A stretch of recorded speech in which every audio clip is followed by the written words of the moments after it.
انہوں نے بھی اس چیز کا حوالہ. جے این ڈکشٹ ایک رائٹر ہیں, انڈیا کے لیے سفیر رہے ہیں سر, ان کی کتاب جو ہے, ان کی میموائرز ہیں اپنے, تو اس میں بھی بہت ساری ایسی چیزیں ہیں جس سے اندازہ ہوتا ہے کہ مجیب الرحمان کی یہ خواہش نہیں تھی کہ ملک ٹوٹ جائے.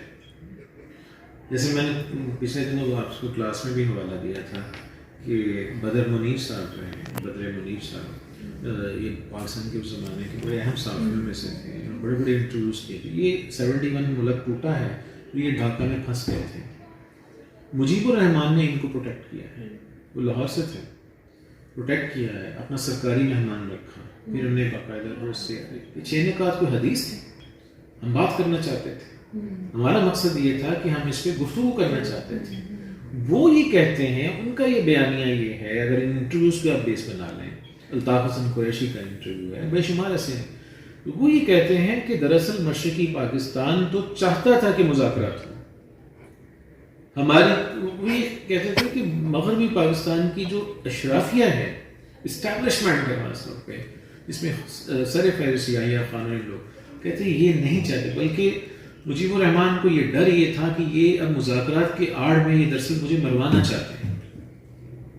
اب بہت ساری تاریخ میں ایسی چیزیں ہیں, ایسا نہیں کہ تاریخ سے چھپی ہوئی ہے. مسئلہ یہ ہے کہ ہمارے ہاں, میرا تو یہ سوال ہے, اصغر خان کی آپ نے بات کی, کہ میں تو یہ کہتا ہوں, are we ready to listen to history? میں تو شاید بڑے حوصلے سے یہ بات کر گیا ہوں, ورنہ میرا خیال ہے کہ شاید ہم یہ بات بہت سارے لوگ کرتے ہوئے یہاں پہ آ کے ہمارے ٹھنڈا بس, تو ایسے بھی ہیں. تو ایسے ماحول میں پھر دیکھیں اوریجنل ڈائلاگ کبھی ڈیولپ نہیں ہوتا ہے ایسے معاشروں میں. تو ہم گزارش کر سکتے ہیں کہ جو لوگ بھی برسر اقتدار ہیں, جو لا کے اس ملک کا سوچا جائے, تو میرا خیال ہے اگرتلہ ایک ٹیسٹ کیس ہے. اگرتلہ جو تھا یہ ظاہر ہے یہ ہونا بھی نہیں چاہیے تھا, اگر تھا بھی ویسا. یہ بات درست ہے کہ انڈین گورنمنٹ رابطے کی کوششوں میں مصروف تھی, اس کے لیے ہر طرح کے مختلف طریقے استعمال کیے جا رہے تھے. پیسے کی انٹیمیڈیشن تھی, بہت ساری ایسی چیزیں تھیں.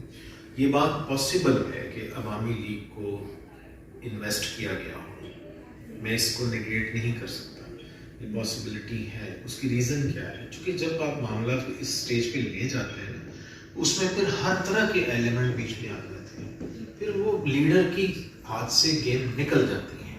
تاریخ کا تلخ سچ ہے, ایسا ہوتا نہیں, پھر لیڈر کے بھی اختیار مل جاتے ہیں. میں کہتا ہوں کہ 71 میں مجیب الرحمان خود بھی, راؤ رشید نے ایسے واقعات بھی لکھے ہیں پاکستان بننے کے بعد, وہ بڑے محتاط انداز میں دبے دبے بھٹو صاحب کو پیغامات بھجوا رہے ہیں کہ انڈیا نے ہمارے ساتھ زیادتی کی ہے, وہ تو سارا کچھ اپنے ساتھ لے گئے ہیں, ہم تو بالکل دوسرے لفظوں میں زیرو پہ کھڑے ہیں, ہمیں فوری امداد چاہیے. یہ مغربی پاکستان نے پھر ملک ٹوٹنے کے بعد باقاعدہ امداد کی. وہ جو آپ ابھی یہ بھی اشفاق صاحب ابھی چلے گئے ہیں, تو اشفاق نے جو سوال کیا تھا نا کہ بنگلہ دیش کے حوالے سے, یہ بات صحیح ہے. میرا یہ اپنا یہ خیال ہے کہ بنگلہ دیش کا بننا یہ دو قومی نظریہ کی خرابی نہیں ہے, یہ تو دو قومی نظریہ اور ثابت ہو گیا. دیکھیں بات یہ ہے کہ اس میں تو کوئی دو رائے نہیں ہے کہ بنگلہ دیش اور پاکستان دونوں کو اب ہمیں آئندہ دیکھنا ہے. دلچسپ بات یہ ہے کہ ہمارے وہ دوست یہ سمجھتے ہیں کہ شاید پاکستان ٹوٹ گیا اور دو قومی نظریہ خلیج بنگال میں دفن ہو گیا. یہ ایک پولیٹیکل پروپیگنڈا میں تو چلے یہ بات چل سکتی ہے, but reality is quite different, I can prove it. لیکن اس کی وجہ یہ ہے, ہم بالکل پریگمیٹکلی سوچیں, دو قومی نظریہ خلیج بنگال میں تب ڈوبتا کہ شیخ مجیب الرحمان جو ہیں وہ فوراً بھارت نظام ہونے کا اعلان کر دیتے. نمبر 1 ایسا نہیں ہوتا. بنگلہ دیش کی گورنمنٹ پہلے دن سے ایک independent vibrant Muslim state of Bangladesh ہے, ریپبلک ہے, ٹھیک ہے, اور اس کی جو اسلامک آئیڈینٹی ہے وہ اسی طرح برقرار ہے. تو مزے کی بات یہ ہے کہ ویسٹ بنگال جو انڈیا میں ہے وہ بظاہر بنگالی تو وہ بھی ہیں, وہ آج تک وہ بنگلہ دیش کو قبول نہیں کرنا چاہتے ہیں. آج بھی ان کے یہاں وہاں پہ لڑائی جھگڑے ہو رہے ہیں سارے. وہاں پہ تھوڑی سی کوئی اگر مائلڈ آواز نکلتی ہیں تو وہ سارے خود انتہا پسند ان کے پیچھے پڑ جاتے ہیں. چونکہ یہ مسلمان بنگالی ہیں, وہ ادھر ہندو بنگالی ہیں, تو دو قومی نظریہ تو اور اسرٹیو ہو رہا ہے, جناح کی بات اور زیادہ سامنے آ رہی ہے.